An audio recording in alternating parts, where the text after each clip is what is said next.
الرحمن الرحیم نحمده ونصلی علی رسوله الکریم اما بعد۔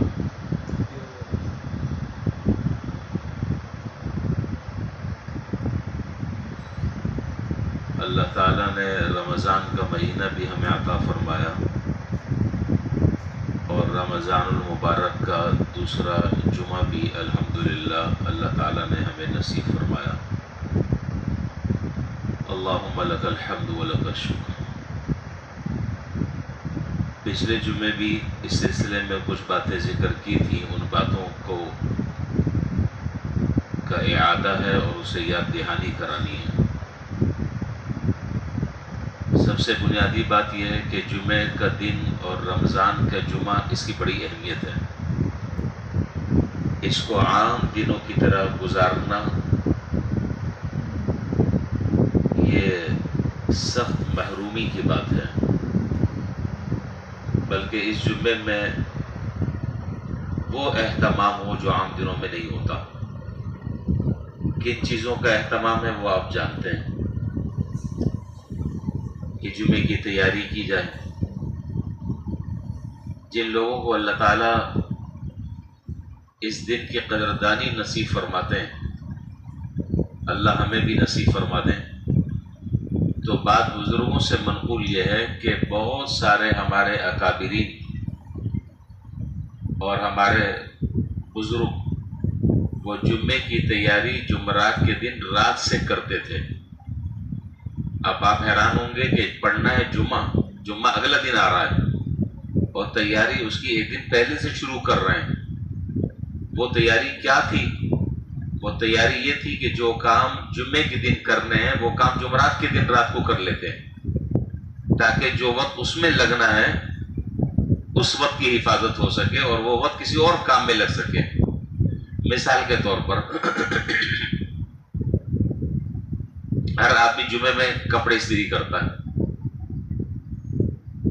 بعض بیچارے جو مالی طور پر کمزور ہیں وہ کپڑے شاید دھوتے بھی ہوں گے، اس کے بعد سکھاتے ہوں گے، پھر پہنتے ہوں گے۔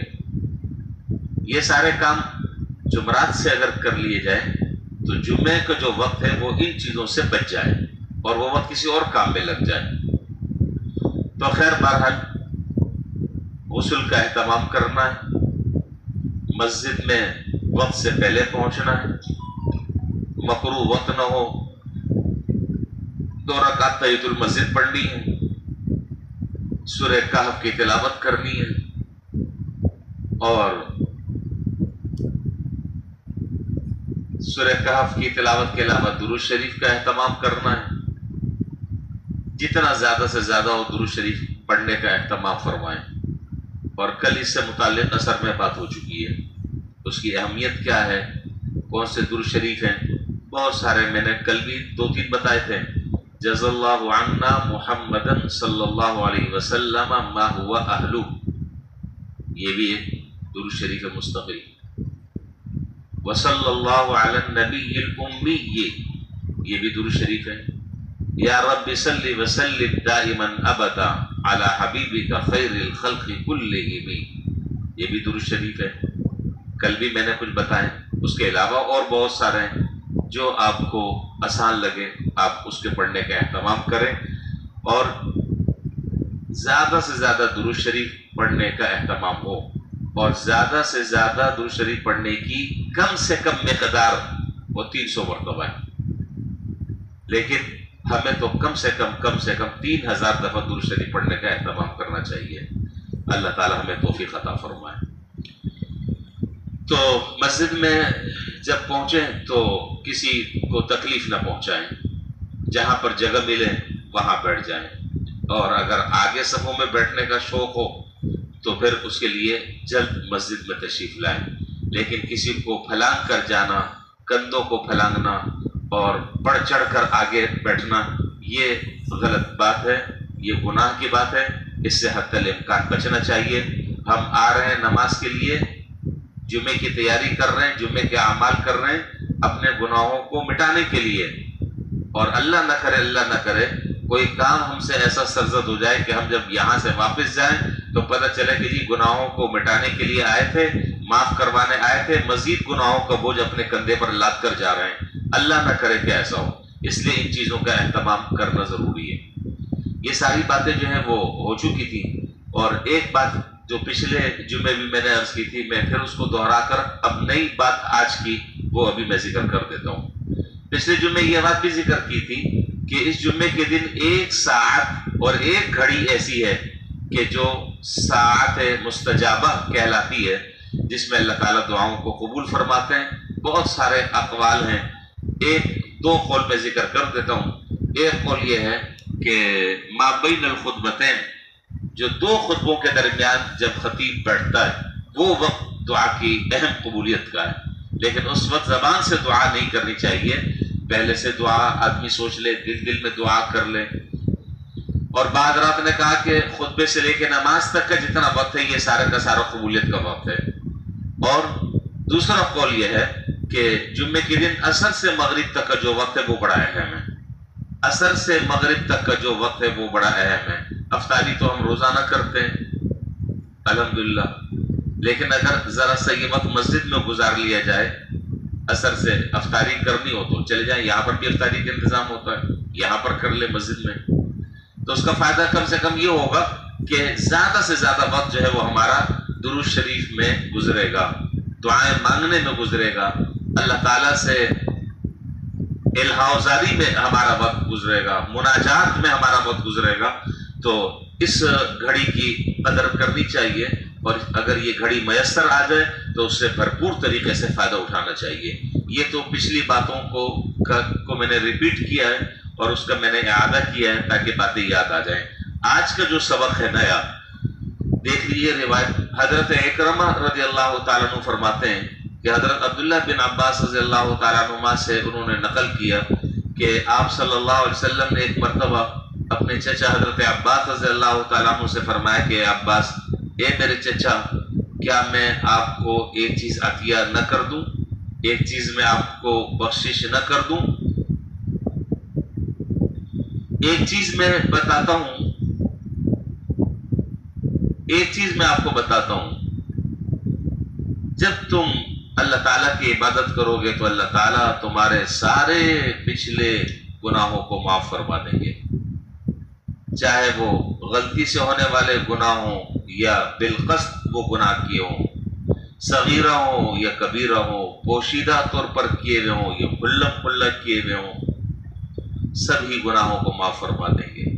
فرمایا کہ وہ ہے صلاۃ التسبیح کی نماز، وہ ہے صلاۃ التسبیح کی نماز۔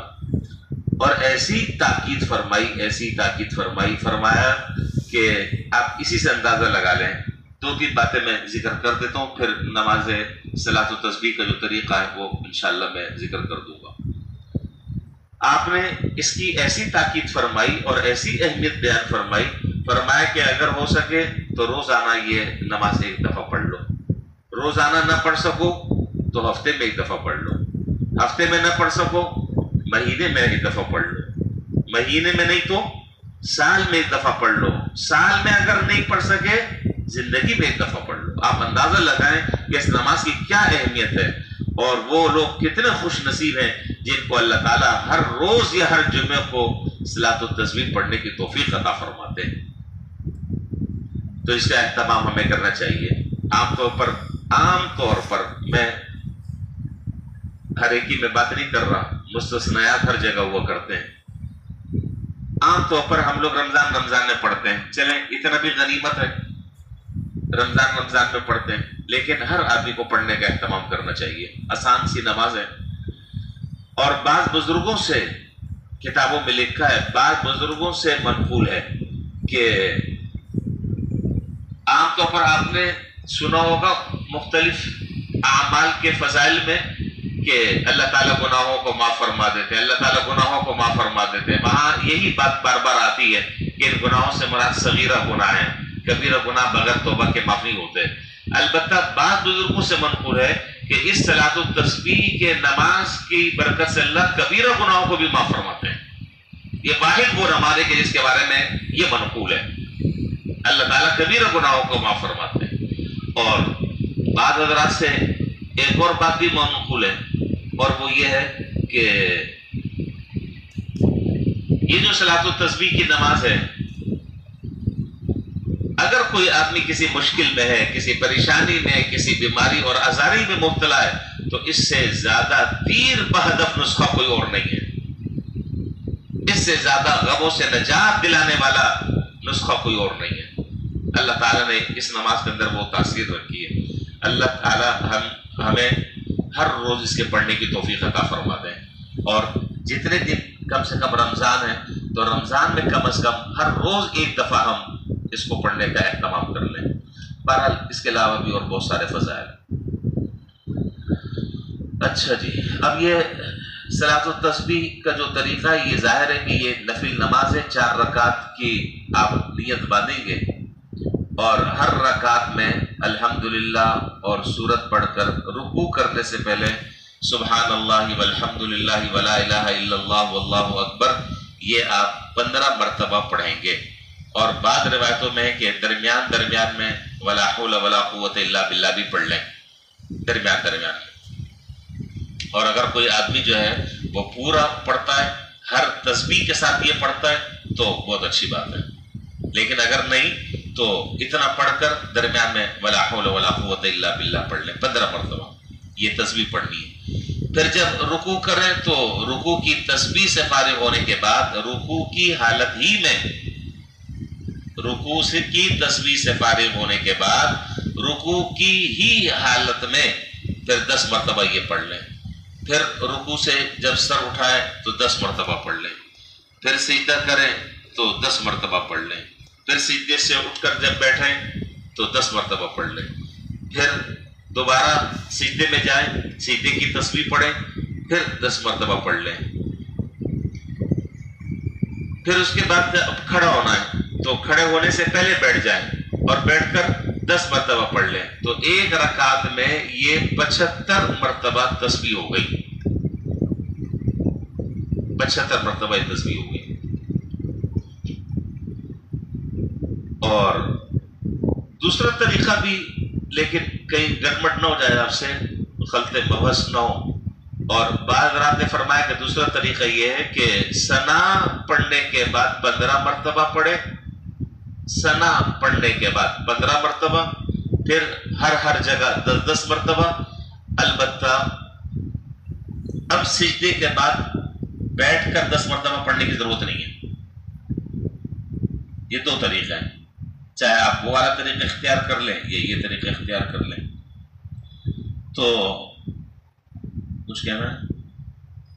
اچھا، تو یہ 300 مرتبہ جو ہے وہ تسبیحات ہو گئی، 300 مرتبہ یہ تسبیحات ہو گئی، اور باقاعدہ گننا نہیں ہے، بس یہ جو آپ نے ہاتھ باندھا ہے، ظاہر ہے کہ سیدھا ہاتھ جو ہے وہ اوپر ہوتا ہے، الٹا ہاتھ جو ہے وہ نیچے ہوتا ہے، تو یہ جو انگلیاں ہیں ان انگلیوں کو ذرا سا دبا لیں، تو اس سے جو ہے وہ ایک اندازہ ہو جائے گا کہ کیا تعداد ہو گئی ہے۔ ذرا سی توجہ اگر ہو تو ان تسبیحات کو پورا کرنا، اور اس طریقے سے یہ نماز پڑھنا انشاءاللہ بہت آسان ہے۔ ہو سکتا ہے کہ پہلی مرتبہ ذرا سا مشکل لگے، لیکن اگر توجہ کے ساتھ پڑھنے کا اگر اہتمام کریں گے تو اللہ تعالیٰ نے چاہا انشاءاللہ کوئی ایسا مشکل مسئلہ نہیں ہے، آسانی سے یہ ہم نماز پڑھ سکتے ہیں۔ تو آج کم سے کم ہم میں سے ہر آدمی پڑھ لیں، مکروہ وقت نہ ہو، اس بات کا خیال رکھیں، ٹائم کو دیکھ لیں کہ کیا وقت ہے، اس وقت میں نیت نہ باندھیں، اس سے پہلے پڑھ لیں یا اس کے بعد پڑھ لیں۔